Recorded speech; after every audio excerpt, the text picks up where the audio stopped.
Halo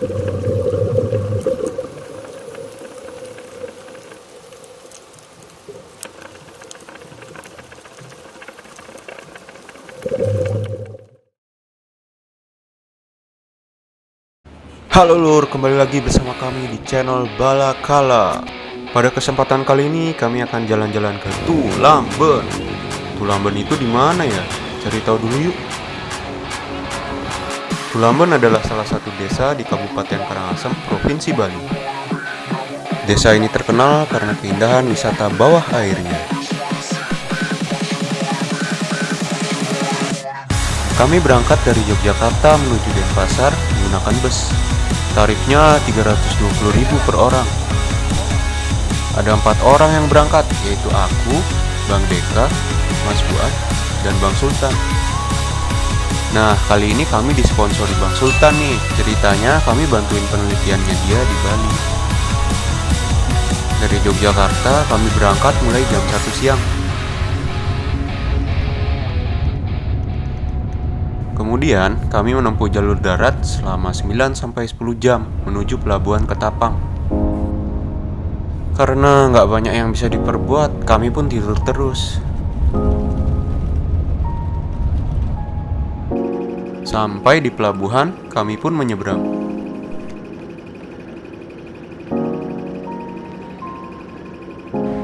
Selama menyeberang, penumpang harus keluar dari bus.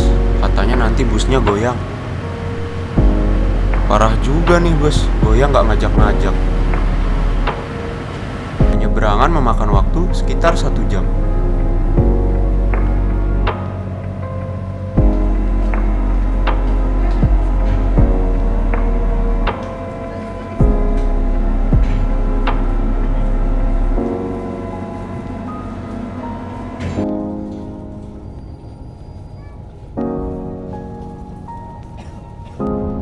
Perjalanan darat dilanjutkan dari Pelabuhan Gilimanuk menuju kota Denpasar.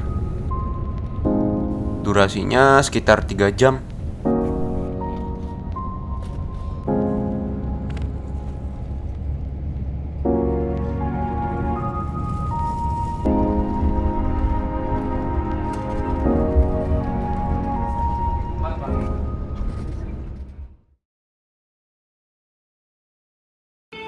Supaya lebih cepat, kami melalui jalan bypass.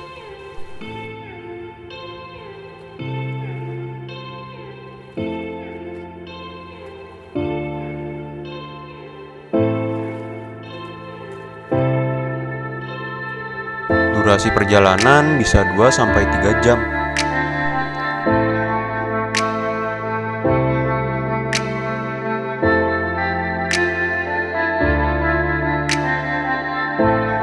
Kalau capek nyetir, gantian ya.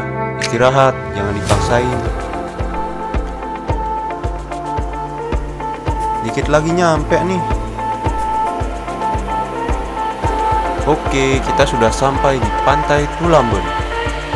Sekarang pantainya sepi, soalnya udah sore.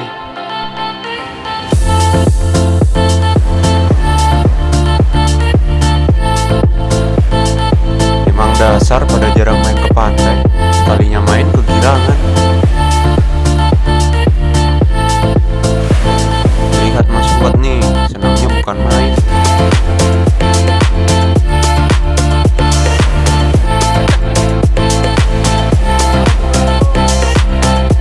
Setelah beberapa kali penelitian di sini, kita sudah akrab sama masyarakat sekitar.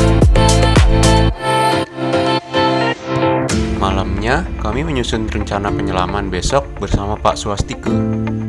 Selain berprofesi sebagai dive master, beliau juga menjabat sebagai kepala dusun di sini.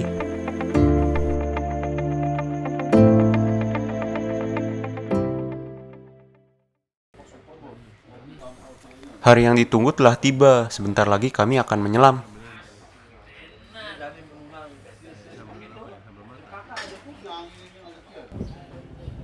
Ini nih salah satu kantor para dive master di Tulamben. Di dalamnya ada berbagai macam alat bantu pernapasan saat menyelam yang disebut scuba. Tentunya alat scuba ini sudah kami kuasai cara penggunaannya.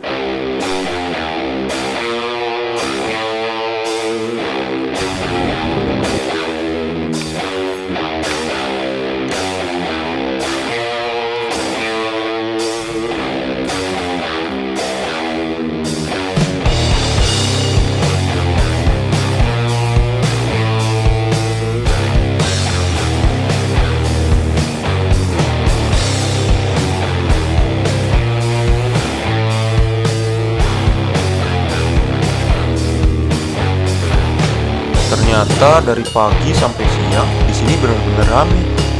Sepertinya pengunjung pantai ini dari luar negeri semua.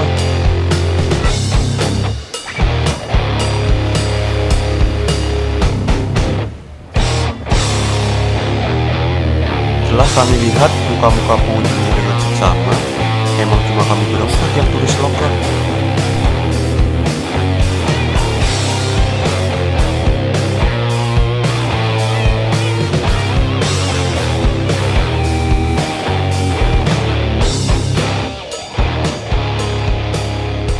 Sebelum menuju alam bawah, belajar sejarah sedikit ya.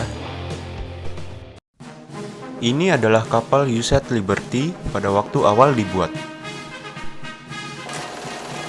Pada 1918, kapal ini diluncurin oleh Federal Shipbuilding Company. Pada masa Perang Dunia Pertama, kapal ini sering mondar-mandir di Samudra Atlantik. Tahun 1919, kapal ini dibebas tugaskan dan menjadi pengangguran selama 10 tahun. Kasihan ya. Kemudian pada tahun 1929, kapal ini kembali beroperasi dan biasanya nongkrong di Samudra Pasifik. Pada tahun 1942, kapal ini mau bawa material dari Australia menuju Filipina.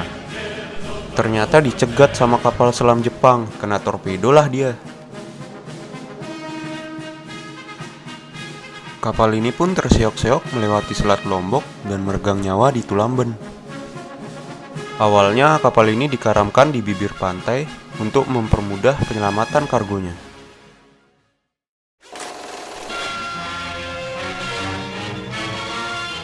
First pictures from the Indonesian island of Bali, where a supposedly inactive volcano erupted without warning.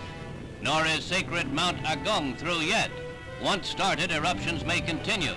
Ash and lava leave 100,000 acres forever unproductive. Millions more will be...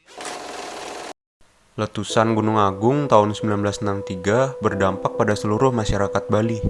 Desa Tulamben yang terkena aliran lahar membuat kapal USS Liberty terdorong ke laut.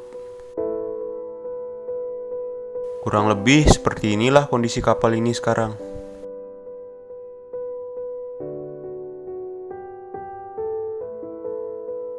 Apakah kondisi kapal kini sama seperti di gambar? Mari kita lihat.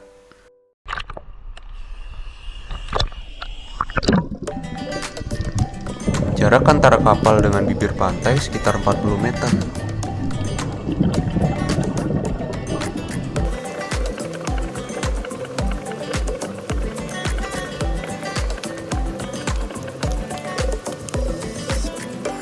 Pada penyelaman pertama, cukup sulit mengidentifikasi bagian-bagian kapal. Hampir semuanya ditutupi terumbu karang.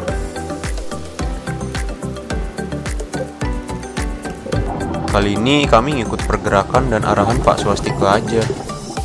Ada beberapa hal yang perlu diperhatikan saat melakukan scuba diving. Mulai dari menstabilkan posisi dan gerakan badan. Harus kuat di dalam air, bisa bikin oleng kapten. Kemudian orientasi dan mengingat rute.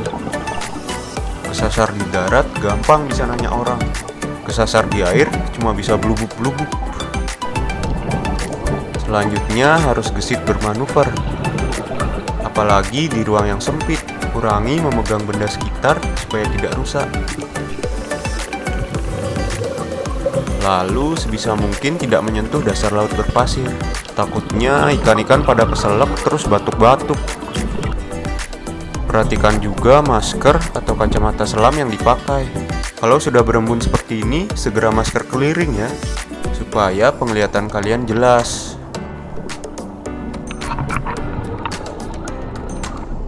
Komunikasi yang baik juga sangat penting. Pastikan maksud isyarat kalian tersampaikan.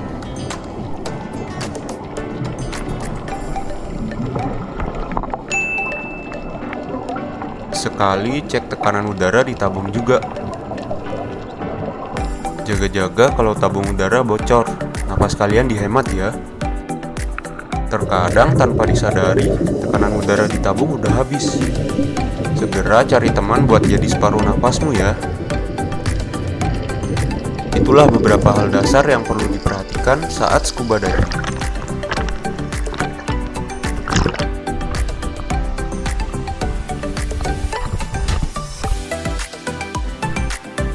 Penyelaman selanjutnya kami persiapkan lebih matang. Sehabis ini kami akan mengukur dimensi bagian-bagian kapal yang masih dapat diidentifikasi. Hasilnya akan kami bandingkan dengan data sebelumnya untuk mengukur tingkat kerusakan kapal.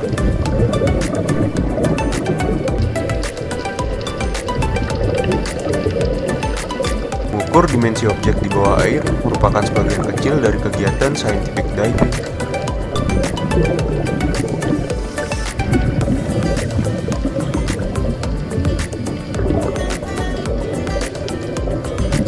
Di lain kesempatan, kami akan bercerita lebih banyak terkait scientific diving. Sehabis menyelam, jangan lupa bilas alat scuba pakai air tawar ya. Kemudian keringkan di tempat teduh, jangan dijemur. Untuk hari ini cukup sekian dulu kegiatannya. Besok kami akan jalan-jalan lagi.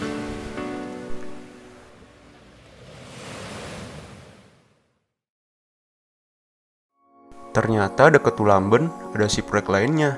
Lokasinya di Pantai Amed. Kami langsung OTW ke sana.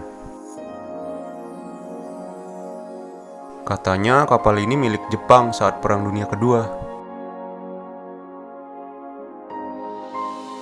Apa kapal ini bukti balas dendamnya Amerika ya? Perlu riset lebih lanjut nih. Silahkan yang berminat. Pantainya cukup sepi, nggak kayak di Tulamben.